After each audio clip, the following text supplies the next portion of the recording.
Welcome to Pondering, Play and Therapy, where we set out to explore the importance of play in our everyday lives and how this can also be therapeutic. We'll be discussing our own experiences in the hope that others may ponder play in their own lives too. Welcome to this week's episode of Pondering, Play and Therapy with me, Philippa. And me, Julie. This week, our episode is on play and can it be learned? And we've been thinking a lot about this over the last few weeks and months of doing the podcast. Is actually, how does play ever come about in a human being? And we've been thinking about how in a baby, even before birth, with the unborn child, how we start in life beginning to interact with the world around us. And then we're going to be thinking about how play might be learnt. And as I'm saying learnt, I'm putting it in inverted commas. Play might be experienced for the first time and then developed and explored.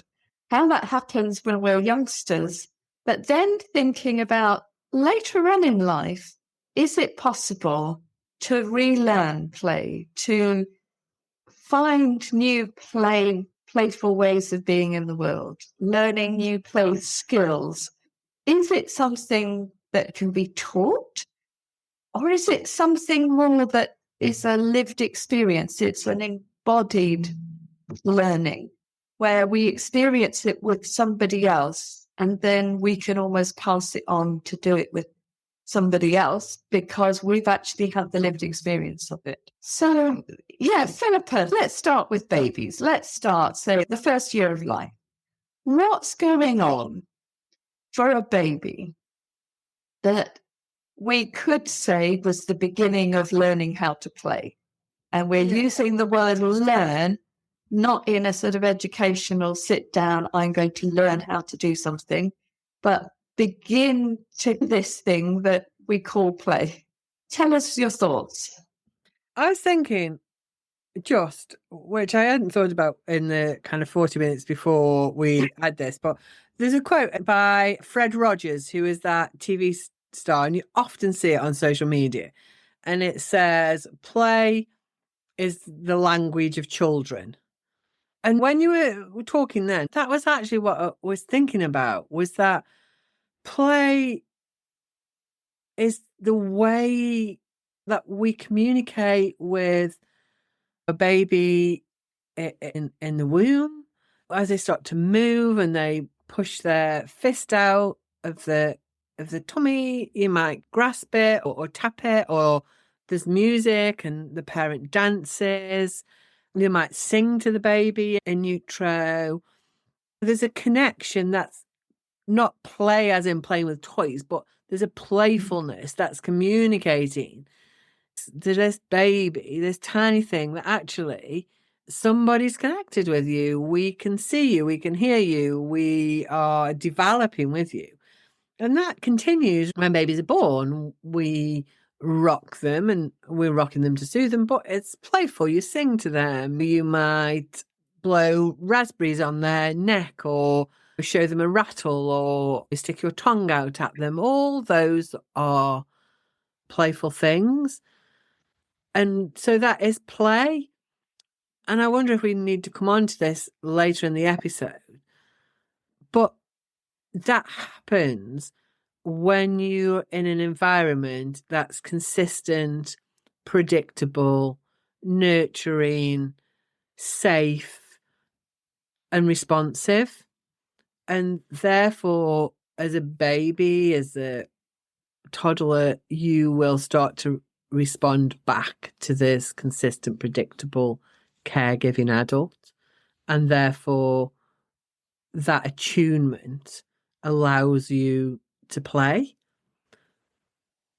But I guess if you haven't got that consistent, predictable, nurturing, caring, then maybe instinctually you want to connect, and play or playfulness is the way that you connect. But if you haven't got something coming back that's saying, yes, that is the way that I'm going to communicate with you. I am going to stick my tongue out. I am going to touch your fingers when you raise your hand up. That you will stop doing it. And then, so you might instinctually communicate through play or playfulness. But if it's not reciprocated, then actually it doesn't go any further than that. Yeah, that's what I was thinking very much about. Who starts a play conversation, even with a toddler, with a baby in utero? Who starts? And I don't know if you've had this experience in your training, but I had the experience of observing a baby for a year, a newborn baby who was 3 weeks old when I first met him. And I observed him for a whole year, going to see the family once a week for an hour, where I observed without taking notes and without looking for something.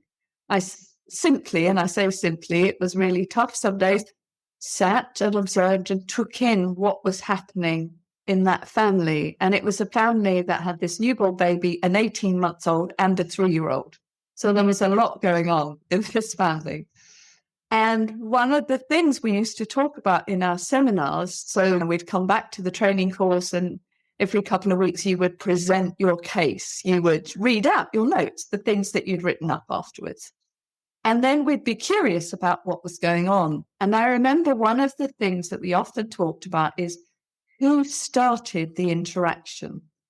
Was it mum that had gone to the baby and done something? As you said, shaken a rattle, gone through, made a funny face, twiddled with the baby's feet. Was it the mum that had initiated something and then the baby was responding? Or was it that the baby was sometimes initiating something and the mum responded? And in fact, in this family, it was often the toddler and the 3-year-old who would go and start something.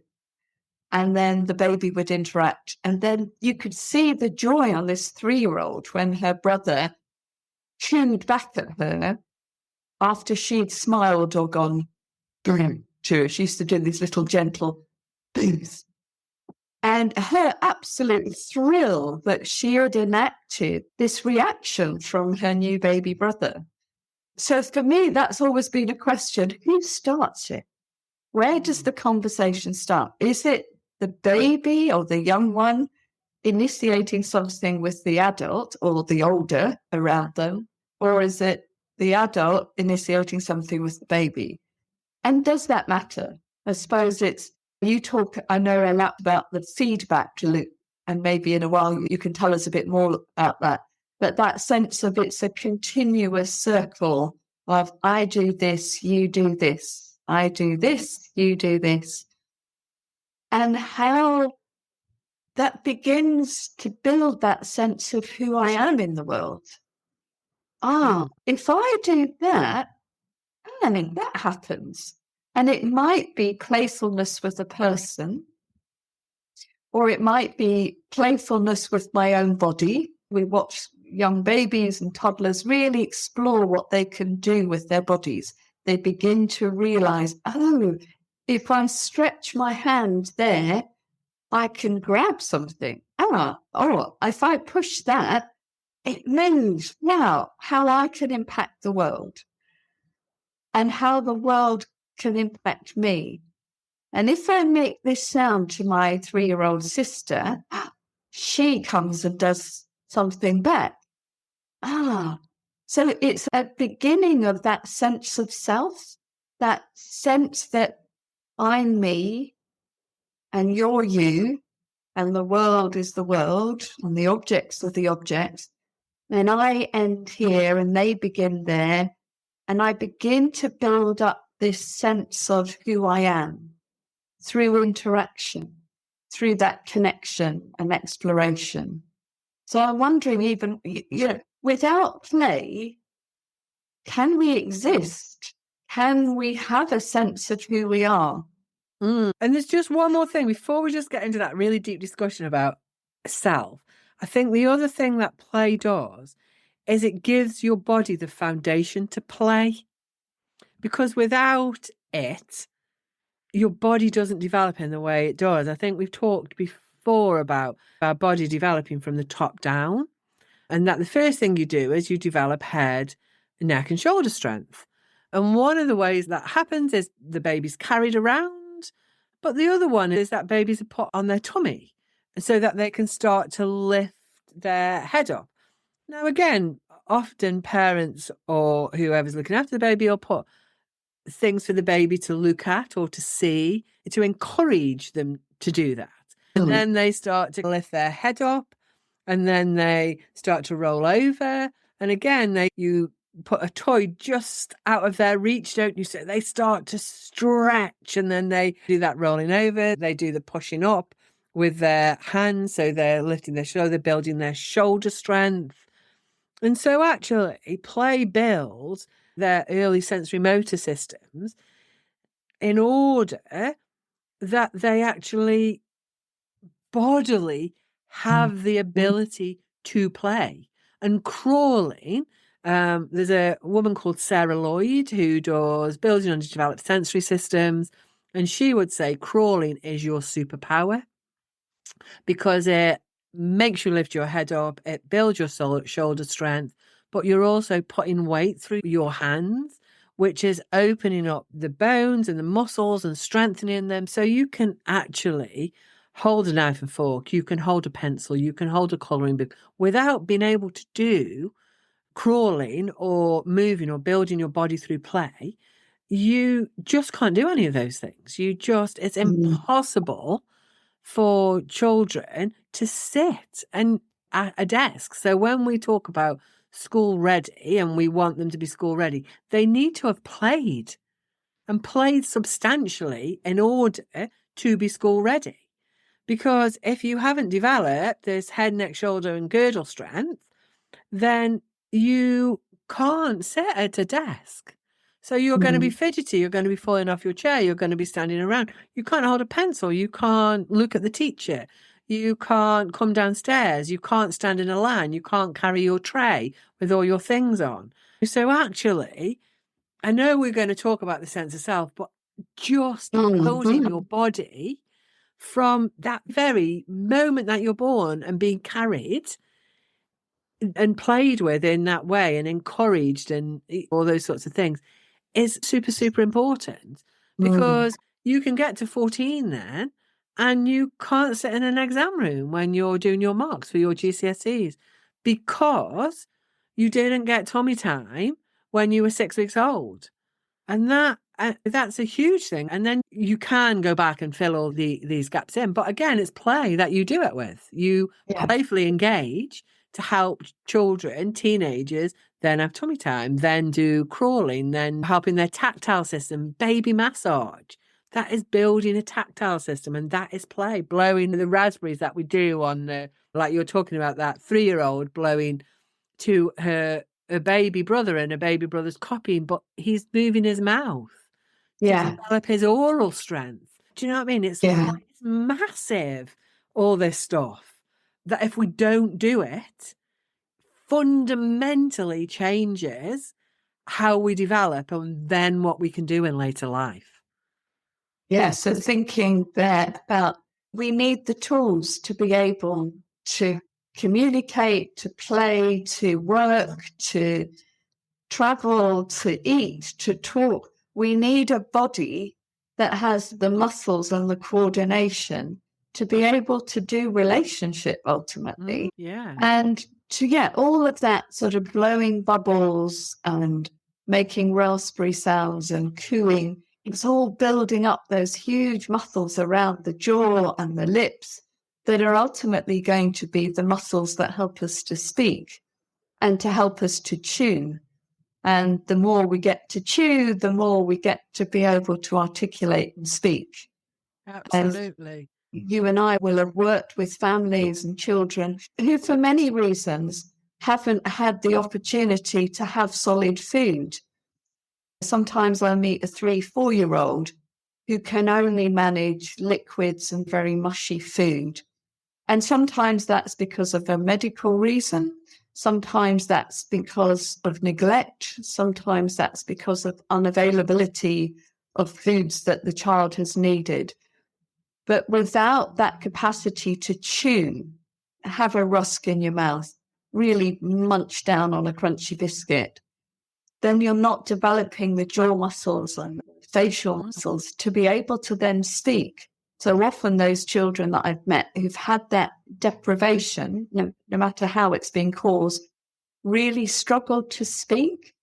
And at 3, 4, if you're not able to form words, then you can't communicate with your potential friends in the nursery or even at home. You might be able to form the words in your mind because you've heard them, so you think you're saying them, but simply your muscles around your jaw are just not ready for it yet. That's it. And then if you couple that with maybe they don't have any neck and shoulder girdle strength, so therefore they don't know where their hands are, or that pressure and force stuff, and then they play TIG or rough and tumble with their peers, which is age appropriate, but they do it a little bit too rough and they do it a little bit too hard because they actually can't control how much pressure and force they're putting through something, or they break a toy. You can see how slowly a little person's self-worth starts to diminish and starts to ebb away about people aren't talking to me. I'm always getting told off when I'm playing. I can't hold my pencil well enough. I'm getting told off because I'm breaking the toys, or my parents are always telling me off because I'm not using my spoon, but I can't use my spoon and everybody else can.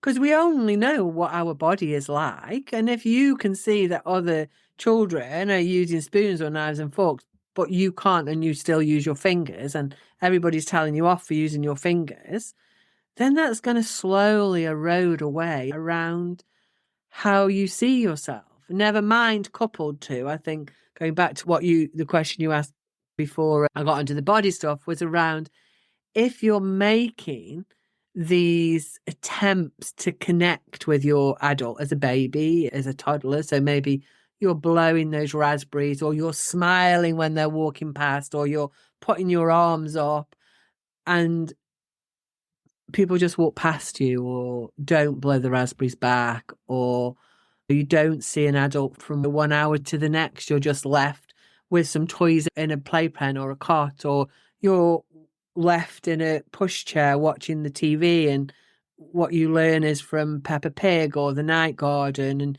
you don't have people doing that back and forth, or that serve and return, as the child development centre call it. Then that also is going to one, feel lonely and very stressful, but also you're not getting that really nice communication that says you are worthy, you are lovable, you are delighted in, that you can trust the adults in your world, that they are going to meet your needs. And that is just horrendous. So what we're thinking about there is, with play, the body really develops, the muscles, the core of the body, and that gives us access to more play and more relationship. But also that playful interaction, if it's going reasonably well most of the time, and it's never going brilliantly all the time, but reasonably well most of the time, then it also, as well as building up our physical muscles, play is really absolutely essential in our development to build our sense of who we are in the world, that we are worthy, and thinking about what is my self-image? How do I see myself in the world? And I see myself in the world through how other people enjoy me or don't enjoy me, the feedback that I get. So without play, our emotional muscles are not developed, as well as our physical muscles. Yeah. So your question at the beginning was, can we learn play? Well, I wonder if you're already pre-wired to play in that inverted comma thing, because that is the language, that is the way that we connect, so that we can, as babies, very early on, elicit a response from our adults, and that is playful, because we don't have words. We don't have say, "Oi, I'm hungry." I know we cry, but we also learn to smile really quickly. We can do that playful interaction. So we maybe have got an innate ability to do it, but what we need is that to be responded to. And if it isn't responded to, then very quickly that ability disappears. Yeah, we know that in that, I don't know if you've come across it, where they invite a parent and a child who know each other well and things normally go well between them to be, say, in a room together and playing as they would normally play. Then they instruct the parent to look away and then look back with a really flat face, not to look at the child, just to stare over the child's head for 2 minutes. And you'll see lots of these are on the internet. There's a wonderful one with dads. And these dads look away and look back at their toddler that they've been playing with so brilliantly for the last few minutes. And then the things that the child does to try and get the dad back, they're like, come on, been going. And they bang on the table, they shake their rattle or whatever they've been playing with. They squeal, they look cute, they smile, they sing. They're doing everything they could possibly do to get this dad back. But their dad has just suddenly gone flat. And then within a minute, the baby collapses, physically collapses. Their body just slumps.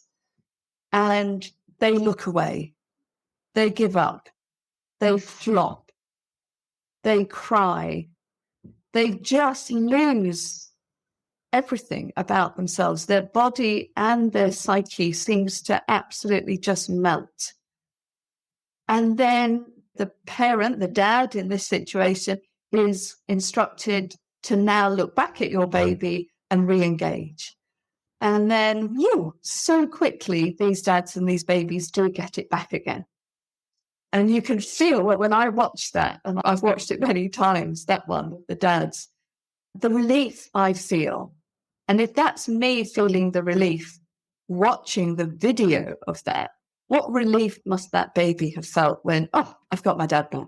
A real demonstration of how quickly a baby collapses or a toddler collapses when the parent is even for 2 minutes absent, but also how quickly they can repair that and get back together again.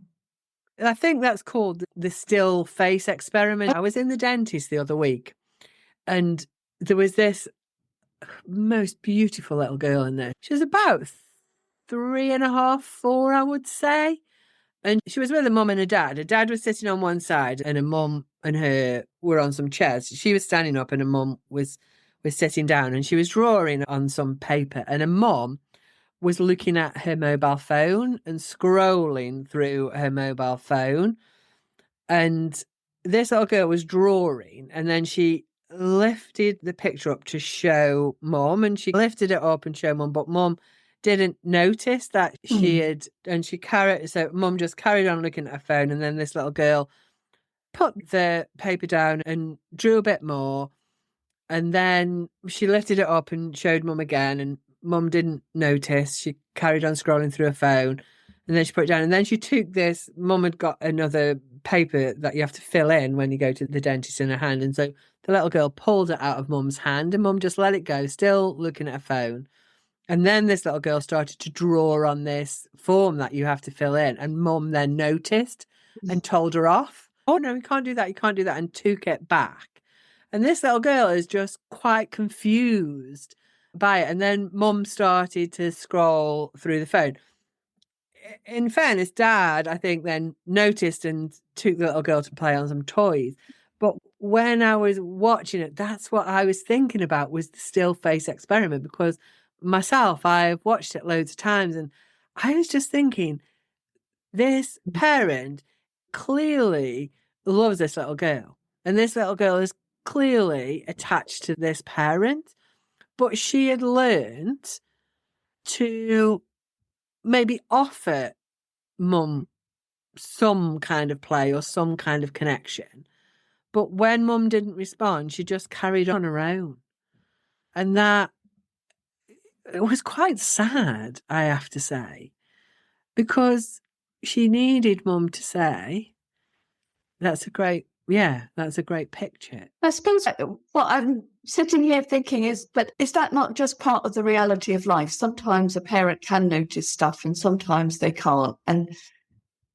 But in that faith experiment with the dads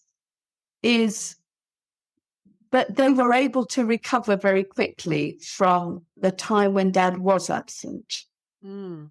And we know as parents, carers, people who are around young children, that we cannot physically be engaged with them all the time because there are things of life to be getting on with. Yeah. I suppose you saw that little snippet in the dentist. But the little girl didn't collapse. She'd found some ways of managing on her own. And then another parent came along and mum might have been filling in something or looking at something that was absolutely vital that she did that. And I suppose it's thinking about overall in the week, is there some playful interaction? Is there a to and fro? Is there a general feel of, if I offer something, it will get responded to? Yeah, I suppose what made me sad was that it felt to me that she just accepted that mum was going to carry on looking at her phone. Do you know what I mean? She didn't persist. She didn't put the paper on top of the phone. She did it. She showed it and tried to engage mum. Mum didn't. And then she just carried on. And this isn't a judgment of mum, because maybe that was the only 5 minutes that she gets by this little kid. I absolutely understand that. And I, again, 100%, there will be times in my parenting, probably most days, where I just needed some headspace. It's not, I suppose, it's about phones and these technologies that actually even watching parents walk to school and their child is chatting to them and they're scrolling on the phone. And I suppose it's about we're missing those moments. And there is research now coming out, isn't there, about actually children. I don't know, there was somebody I interviewed that'll be coming out later on who was saying that some of the research that they'd read, children were saying to their parents, do you love me as much as you love my phone? As much as you love your phone? And it's that thing of that, if we're not noticing those moments enough of the time, then what happens? And that it isn't just about phones. It might be. No, it's about lots of things. Yeah, it might be poor mental health. It might be that you just have to work so much of the time to provide for your family. It might be that you've got 4 kids and they're all under 6. But there is something about the need to connect to encourage the play and the playfulness. And isn't that how we learn? Otherwise, we learn to try a little bit and then give up. And that's what that little girl did. She tried, so she clearly gets some of it, but then she very quickly gave up. Yeah, and maybe that was on this occasion, she needed to turn away and get on with something herself, because on this day at this time, mum wasn't able to respond in the way she wanted. And that's also part of life, is knowing what to do in yourself. She then carried on doing something herself. She's got play skills within her own self. So I'm thinking, another episode might be about play and phones. So we could add that to the list, Philippa. But I'm just going back to what we started thinking about right at the very beginning. We thought we would talk about play and can it be learnt? And we've talked a lot about in babies, toddlers, young children, can it be learnt? Is that such a thing to learn play, or does it innately develop because we have a desire to communicate, and how it builds our bodies, but also how it builds our sense of ourselves and who we are in the world? But let's think then about the sort of the other part of that, which we started with at the beginning. Can play be learnt as an adult? And why might play need to be learnt? I don't mean need as in an ought to, but there might be a desire to be playful, curious, to explore as an adult when you haven't experienced it as a child. So you talked earlier on about adolescents who maybe don't have the muscle body to be able to do the things they need to do at 14, 15. But I'm thinking now particularly about parents that I might work with who have a real desire to play with their children, but hadn't been played with themselves, and so feel almost like it's a foreign language. And sometimes I feel, I'm thinking particularly of families, and you and I have worked with families in situations where the parent has had some stresses and difficulties. And so their child may be living with them or maybe in foster care. And there is a plan for them to be reunited, or for mum and the child to live together permanently. But the social workers and the court are unsure about the parent's capacity to care for their child safely. And so you and I have worked with families in those situations. And sometimes a parenting course is recommended or mandated sometimes. You must go on this parenting course. You must go on this training. And sometimes I think it's a bit like asking somebody to speak, I don't know, Norwegian. You must speak Norwegian with your child, but I know you didn't learn Norwegian as a child yourself, but you must speak Norwegian to your child. But we won't send a Norwegian speaker to help you. You must learn it out of a book. You must learn it by watching this video. You must learn it by coming to this class and we'll teach you Norwegian. Then you must teach it to your child. You must do it. And only if you do that will your children be able to still live with you.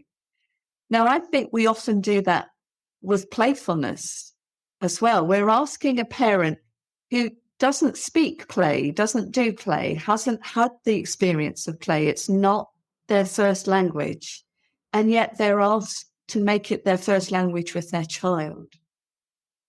And so going on a course to learn about it could be another stress for them. And I've been thinking a lot about some families recently where the parent, a very young parent, if you didn't have close people looking after them, had many different people looking after them as they grew up, but at 20 has become a parent.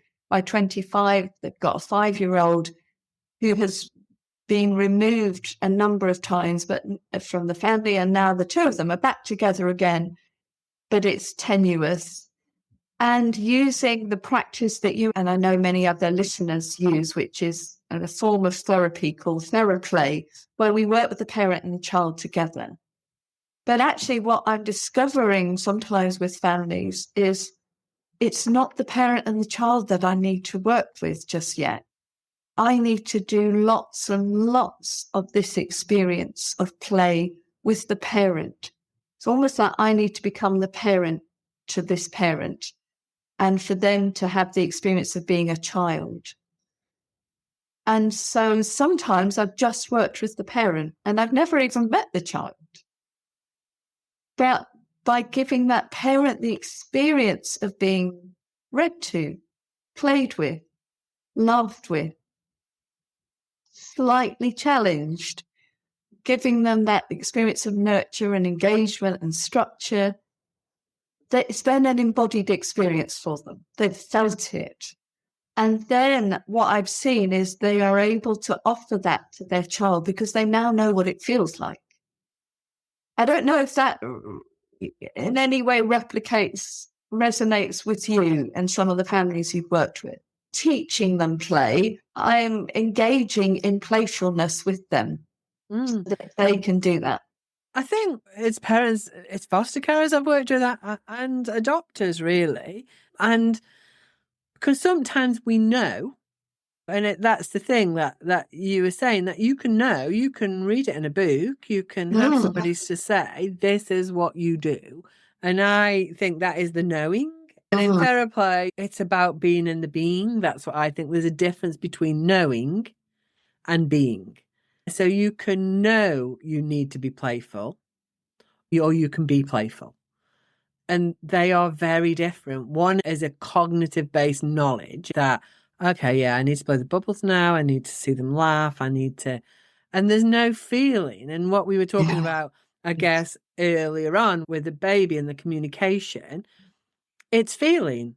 That 3-year-old blowing bubbles and smiling at her baby brother is a feeling. It's a doing, but it's a feeling. They're Mm. sharing a connection, an attunement in their body, not just in their head, are they? So I think if you haven't experienced it in your body, to then start to do it or experience it, it feels awful and odd Mm. and embarrassing. And You know, scary yeah, sometimes. no, this is not what I'm not imaginative. I don't do those sorts of things. I'm the practical one. I'll make sure that we've got everything. I can buy the toys. I can take them to the park. I can do these things. That's what I do. I'm the organizer. Somebody Mm. else does the playing. And that's really Yeah. important. But the playing is about an embodiment of connection. It's a feeling that you feel your child smile in that moment, or a child smile.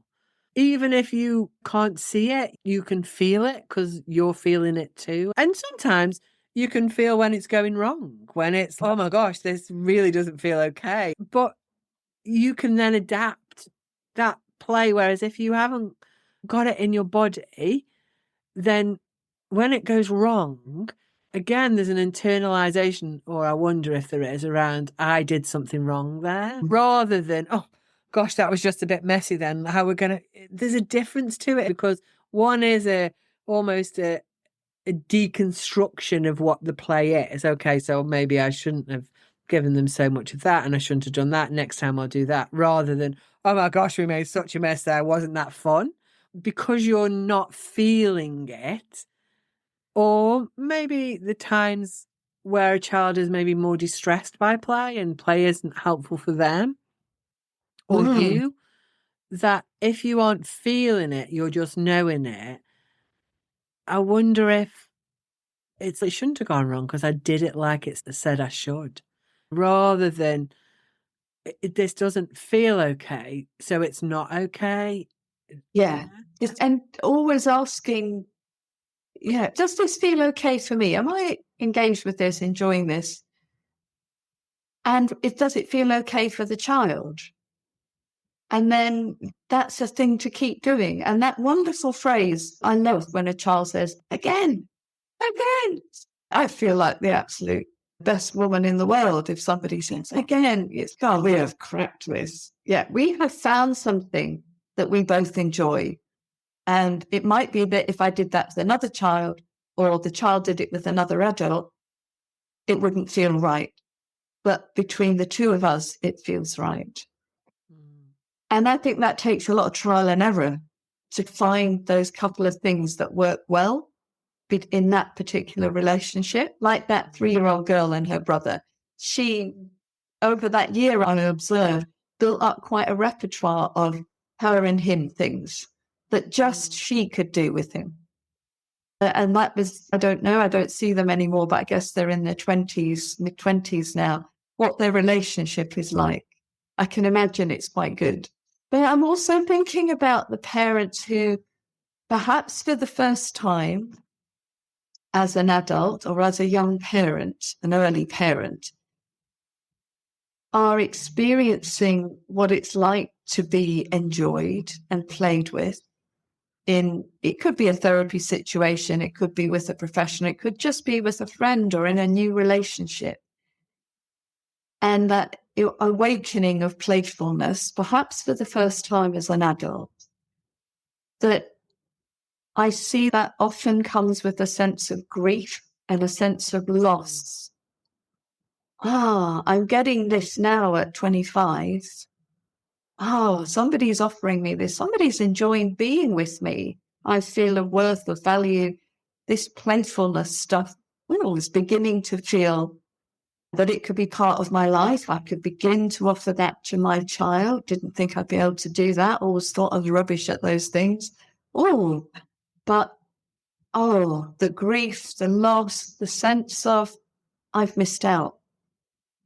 Gosh, I could have been having that all through my childhood, but there wasn't anybody to give me that. Or there were people, but they never stayed. They couldn't stay. Something happened. Or I gave out lots of signals about that, but quite often there wasn't somebody to signal back to me. That feedback loop never got off the ground for me. So I do remember, I can see now that I gave up because there wasn't a partner. So in getting play to be relearned as an adult, while that can be really joyful, it can also come with a sense of regret. I missed out on that. I wonder if it can also come with rejection, that actually if you're tentative in play, if maybe you haven't always experienced it, but you want to, or you're offering it to your child and they don't take it up, that maybe you blow bubbles at the baby and they just stare back at you, or you offer to skip with it with the toddler, or play a PlayStation with a teen and they don't want to, or they don't enjoy it, or they tell you did it wrong. No, that's not how you do it. Granny doesn't do it like that, or daddy doesn't do it like that.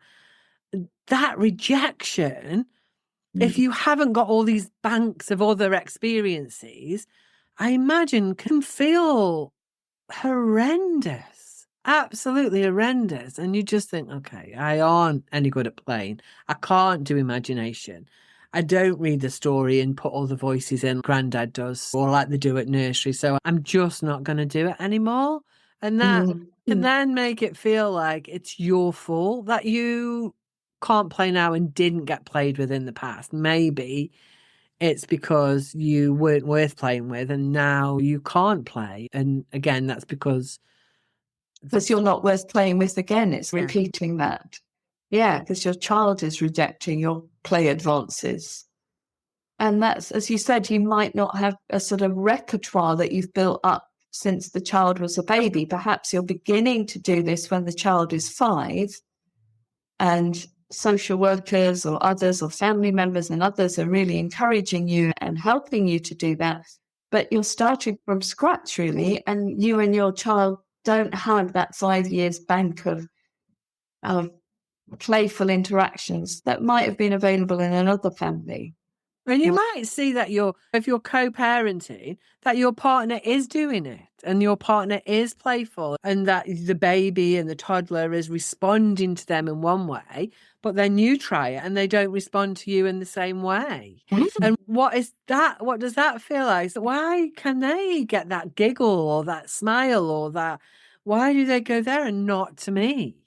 And that in itself can put you off and feel like they don't want to play with me because they don't like me, or they don't. And that is really hard to keep going back in and trying, because you get to the point where you think, okay, I'm not very good at it, so I'm just not going to do it. So what we're saying is sometimes there's a baby who makes the first move for a playful response and doesn't get what they need or what they've thought, and in response, and so the baby can give up. But we're also thinking now about the parent or carer, the adult, who is open for playful responses, does the opening move, but the child or the baby rejects. And so the parent, the adult, can also give up. And then part of our work as professionals who help families is to fathom out what's going on. What's the history here? Who's given up first? And how difficult it is to then bring the parent and the child together, say in theraplay, and invite them to play. And we will often facilitate the activities, but in our choice of activities and the roles that we invite the parent and the child to be in, we have to be so aware of what is their history of attempts and giving up. That is probably part of the history along the way for both of them, which is why they've come to see us in the first place. Yeah, and I think Hillary Kennedy at the interview, I think of a few weeks ago, which is about video interaction guidance. That's what she talks about. What you were just saying is finding those moments where the parent and the child is connecting and expanding it. I suppose they do it by noticing it because it probably is happening, but maybe the parent isn't noticing it because they are feeling like my baby doesn't like me or my baby doesn't love me. And it's not, the moments aren't very big, so they're just like a second. And I guess that's what we do in therapy sometimes, isn't it? Is we will look back and set and notice, look how your son just looked at you that moment with that little smile. It's gone really quickly, but when you blew that cotton ball or found that balloon for him, there was a moment, Luke, where he did engage with that. And you were there together, and we find those moments, don't we, and try and make them bigger, really, I suppose, for them, and longer so they can stay in it. Yeah, to notice it, because it may well be happening, but if you've built up a thought that my baby, my child doesn't like me, my child pushes me away, my child is rejecting me, then those small attempts, those small, what we sometimes call moments of meeting, are literally just a second on the video sometimes. And we need to work very hard sometimes to find them. But they are there. And it's then helping the parent and the child notice those. Oh, look at the way that happened. Oh, look at you two. Is to then, as you said, to expand them, to grow them, to make them longer and to make them repeat more frequently. And then it's like the parent and the child are off because they've got the hang of it on their own. And they don't need us. We can withdraw then. That's great. And I think that it's probably a really great place to start of end this on that hope, because what we've said is that play is there. It can be missed and it can disappear if it isn't encouraged, isn't connected with, or isn't given the opportunity to flourish. And will be another episode. But if babies and toddlers don't have the space and the opportunity to be able to play, but where we've ended is with noticing, with opportunity, with connection, sometimes with support from other people, play can return at any age, whether you're 3 years old or 63 years old. You can develop playfulness and play in your own way, in your own family, in something that feels safe and fun and okay for you. So we'll end on that note of hope. Thanks, Philippa. Absolutely. So thanks very much for listening to our podcast. If you've enjoyed this episode, please hit the like button and subscribe to our podcast. Thank you very much. Bye.